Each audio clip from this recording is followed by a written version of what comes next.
एक बार भगवान के सेवक ने भगवान से कहा, आप सारा दिन मूर्ति बनकर खड़े रहते हैं, आज आपकी जगह मैं आपका रूप धारण कर लूंगा और आप आराम से घूम आओ।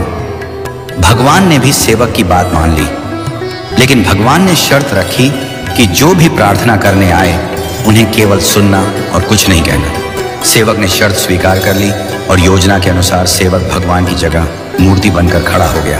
पहला व्यक्ति जो मंदिर में आया वह एक व्यापारी था। उसने भगवान से कहा, भगवान, मैंने नया कारखाना खोला है, कृपया उसे सफल बनाइए। व्यापारी माथा टेकता है और तभी उसका बटुआ गिर जाता है। वह बटुआ गिराकर बिना देखे चला जाता है।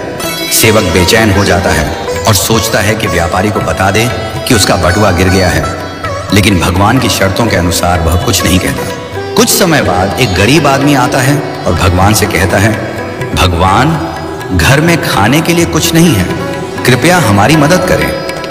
भगवान के सामने बटुआ पड़ा होता है।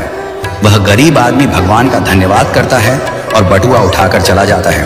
फिर एक नाविक आता है और कहता है, भगवान, मैं 15 दिनों के लिए समुद्र की यात्रा पर जा रहा हूँ, कृपया मेरी यात्रा में कोई समस्या ना हो। ठीक उसी समय व्यापारी पुलिस के साथ आता है और कहता है, यह नाविक मेरा बटुआ चुराकर भागा है। पुलिस नाविक को पकड़ कर ले जाती है। इस बीच सेवक बोल पड़ता है, बटुआ गरीब आदमी ने चुराया है। इसके बाद गरीब आदमी को पकड़कर जेल भेज दिया जाता है। रात को भगवान लौटते हैं और सेवक खुशी खुशी पूरा किस्सा सुनाता है। भगवान मुस्कुराते हुए कहते हैं, तुमने किसी का भला नहीं किया बल्कि सब कुछ बिगाड़ दिया। वे आगे कहते हैं, व्यापारी का बटुआ गिरना कोई बड़ा नुकसान नहीं था, वह गलत धंधा करता है, और अगर उसका बटुआ गरीब आदमी को मिल जाता तो उसके बच्चों को भोजन मिलता और उसकी परेशानियां दूर हो जाती।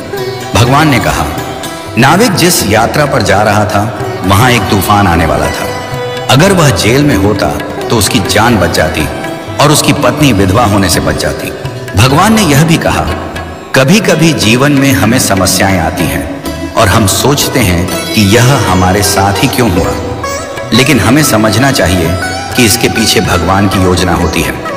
भगवान ने हमें यह सिखाया कि जो भी होता है वह हमेशा अच्छे के लिए होता है, भले ही हमें वह समझ में ना आए। इस कहानी से यह शिक्षा मिलती है कि हमें भगवान पर विश्वास रखना चाहिए और जो भी घटनाएं घटित होती हैं उन्हें अच्छे के लिए मानकर स्वीकार करना चाहिए। भगवान की योजना हमेशा हमारे भले के लिए होती है और कभी कभी हमें उस योजना को समझने में वक्त लगता है। हमें हमेशा यह मानकर चलना चाहिए कि जो भी होता है वह हमारे भले के लिए ही होता है और हमें उसमें भगवान की मर्जी को स्वीकार करना चाहिए। हमें कभी भी किसी स्थिति में निराश या हताश नहीं होना चाहिए, क्योंकि हर घटना के पीछे कोई ना कोई गहरी योजना होती है जो हमारे जीवन को बेहतर बनाने के लिए होती है।